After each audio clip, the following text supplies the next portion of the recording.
Ini bulan 9 lalu kejadiannya itu. Ketika saya masuk, saya kebetulan ikut kegiatan sosial juga. Jadi sebenarnya masalahnya itu kecil aja, masalah miskomunikasi aja dengan koordinator di mana di tempat kami mengadakan kegiatan sosial, tapi jadinya eh, menjadi besar karena ada seorang teman yang kayak seolah-olah mau menjadi apa ya,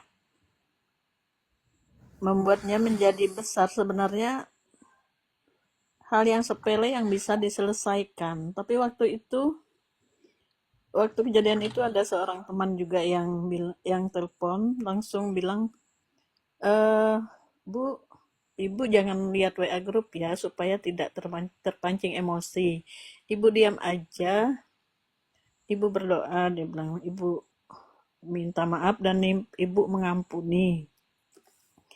Iya, saya bilang kayak gitu. Nah, eh saya sempat bertanya juga dalam hati saya, kenapa ya? Maksud saya itu baik, tapi kok jadinya sampai dibesarin gitu. Maksud saya tuh ya bisa diselesaikan dengan baik, tapi kok malah ketika masuk di grup malah jadinya melebar.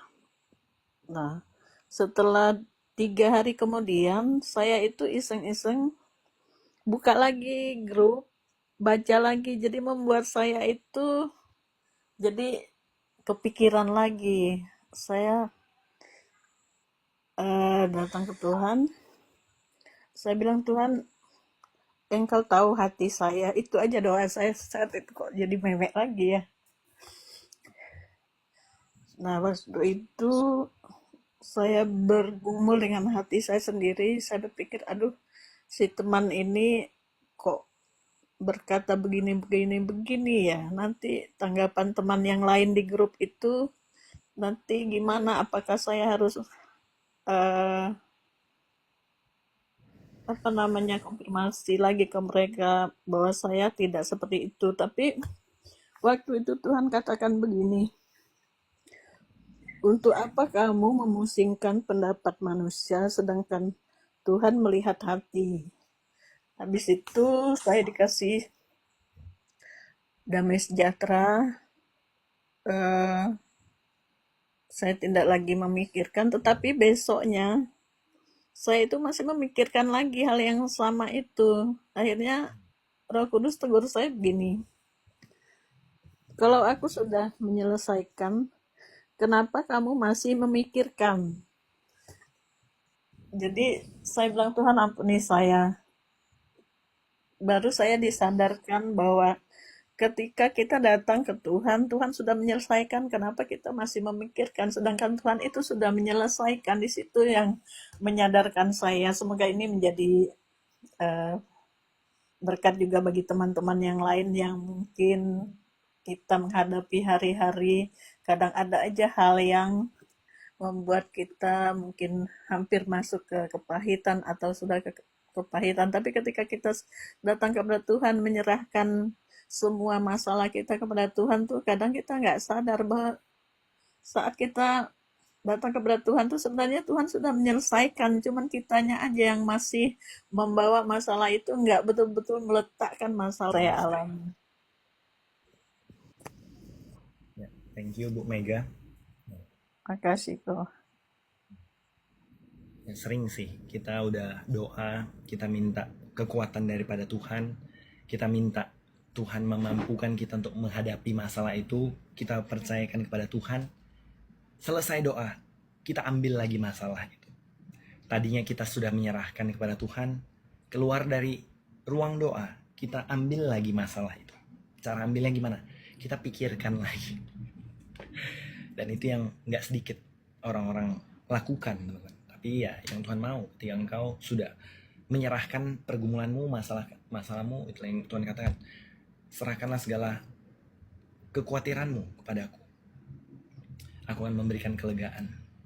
Marilah kepadaku yang letih lesu dan berbeban berat, aku akan memberikan kelegaan. Ketika engkau memberikan segala masalahmu kepada Tuhan, menyerahkan masalahmu kepada Tuhan, mempercayakan masalahmu kepada Tuhan, ya udah, lupakan teman-teman.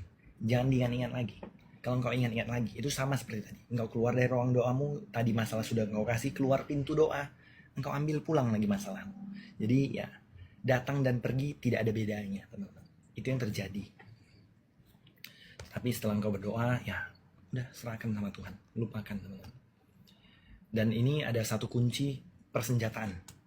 Teman-teman bisa baca dari Roma 12 ayat 9 sampai 21. Baca, renungkan. Jadikan ini senjata dalam kehidupanmu. Tapi ada beberapa yang jadi poin utama aja dulu kita bagi. Sedapat-dapatnya, kalau hal itu bergantung padamu, hiduplah dalam perdamaian dengan semua orang. Sedapat-dapatnya, kalau hal itu bergantung padamu, hiduplah dalam perdamaian dengan semua orang. Nah, jadi kalau memang engkau yang jadi juru kuncinya antara masalah ini bisa meledak atau enggak, ya udah, sedapat-dapatnya berdamailah dengan semua orang. Nah, dan ya di Roma 12 ayat 9 sampai 21 ini persenjataan teman-teman untuk menghadapi ya permasalahan seperti ini. Kita baca sama-sama dari Roma 12 ayat 9 sampai 21. Hendaklah kasih itu jangan pura-pura. Jauhilah yang jahat dan lakukanlah yang baik. Hendaklah kamu saling mengasihi sebagai saudara dan saling mendahului dalam memberi hormat. Janganlah hendaknya kerajinanmu kendor, biarlah rohmu menyala-nyala dan layanilah Tuhan.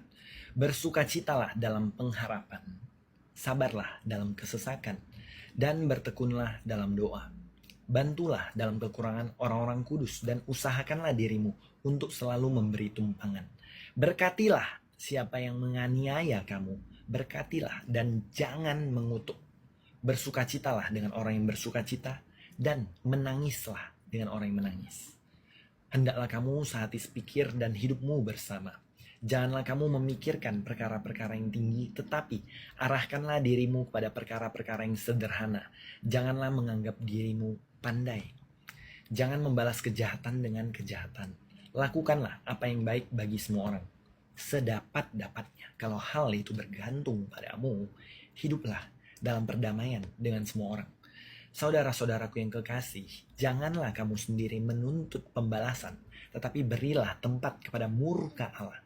Seperti ada tertulis, pembalasan itu adalah hakku. Akulah Tuhan yang akan menuntut pembalasan, firman Tuhan. Tetapi jika seterumu lapar, berilah dia makan. Jika ia haus, berilah dia minum.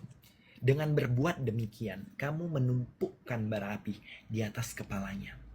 Janganlah kamu kalah terhadap kejahatan, tetapi kalahkanlah kejahatan dengan kebaikan. Ini persenjataan mutlak. Ini salah satu persenjataan yang paling luar biasa dahsyat yang Tuhan berikan. Karena ini persenjataan kasih, teman-teman.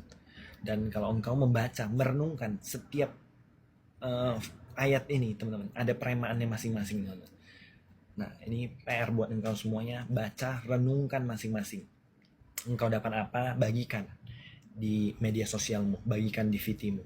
Selain untuk mengingatkan dirimu sendiri, kau juga bisa membagikan persenjataan ini kepada orang-orang yang membutuhkan, teman-teman. Jadi ini sangat-sangat powerful kalau engkau tahu cara memakainya.